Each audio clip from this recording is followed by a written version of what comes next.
Я напоминала нашим зрителям о Да, том, что вчера как да, раз была годовщина, да. когда убили вашего отца, который был президентом именно независимой Чечни, не кадыровской и не русской, а именно независимого государства. И сейчас то, что происходит, да, в Чечне, ситуация с Кадыровым, есть ли, скажем так, шансы на то, что Кадыров потеряет власть в Чечне, потеряет свое влияние, и именно начнется процессы на Северном Кавказе, потому что много кто говорит, что Северный Кавказ это одно из звеньев распада России. Я начну сначала. Спасибо вам большое за уважение и напоминание о наших лидерах, которые отдали свои жизни в борьбе против России.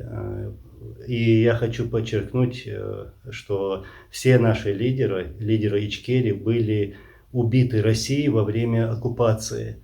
Это начиная с нашего первого президента Джохара Дудаева, который был убит ракетой, потом и остальные все наши лидеры. Это герои чеченского народа. А Кадыров – это предатель чеченского народа, который служит убийце чеченского народа Путину. И, конечно же, какая будет концовка? Концовка будет таковой, что Ичкерия будет независимой и свободной страной. Мы возродим свое государство, и это государство будет обязательно независимым. И, конечно же, мы сейчас идем к тому процессу, чтобы приблизить тот день освобождения нашей земли, день деоккупации нашей земли. А Кадырова ждет суд, его будут судить. Анзор, что сейчас происходит в Ичкерии, учитывая, что как бы Кадырова стало меньше вот в СМИ, да, в ТикТоке, есть информация о том, что не очень хорошо он себя чувствует, и была встреча Путина с сыном Кадырова. Ищут преемника. Кадыров теряет влияние, или все-таки, как говорил Пьянковский, он сейчас с помощью квазиреспублик, которые Россия создала на востоке Украины, пытается все-таки усилить свою военизированную свою группировку для того, чтобы все-таки, скажем так, удержать власть, возможно, даже независимую Чечню создать, но все же под своим влиянием, под своим управлением. Конечно же, Кадыров – это марионетка, от него ничего не зависит, потому что он действует, делает все то, что укажет ему его хозяин Путин. И все зависит от этого Путина, который развязал и навязал нам войну чеченцам, и сегодня воюет против Украины, против украинцев. Вот. И, конечно же, они пытаются, и Путин, и его марионетка Кадыров, сохранить эту власть, которая у них есть сегодня. Если они ее не сохранят, то это будет их конец.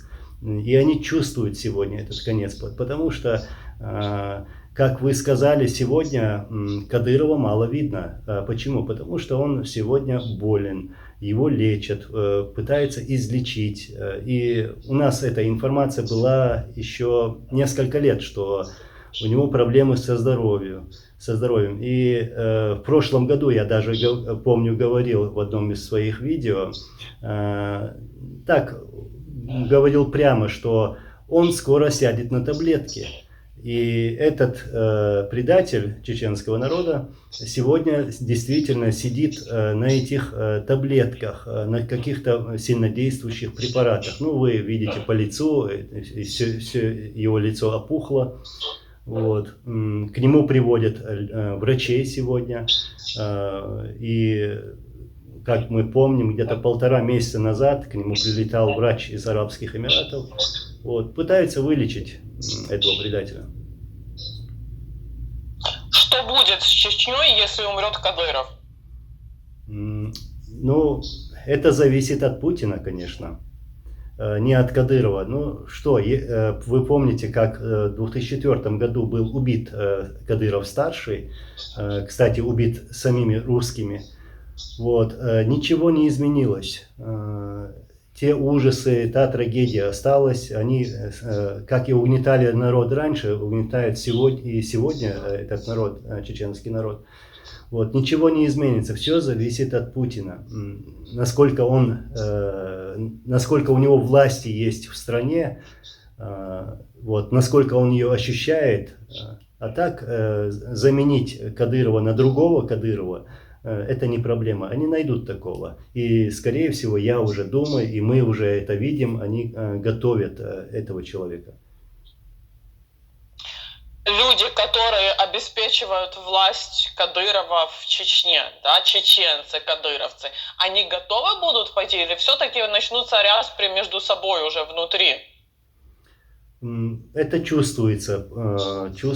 У нас есть такая информация, что у них что-то внутри происходит. Знаете, человек, который предал один раз, он предат и во второй, и третий раз. Они такие, эти предатели. Они, если вместо Кадырова придет другой какой-то предатель, то они будут подчиняться ему. Спасибо, Анзор, и спасибо за то, что вы, как и очень много еще чеченцев, ичкерцев, сейчас в Украине вместе с нами воюете, и с кадыровцами в том числе на полі бою. Анзор Масхадов, син колишнього президента Ічкерії, Аслана Масхадова з нами був. І ми дуже підтримуємо чеченців, ічкерців у їхньому прагненні до незалежної, не кадирівської і не російської Ічкерії.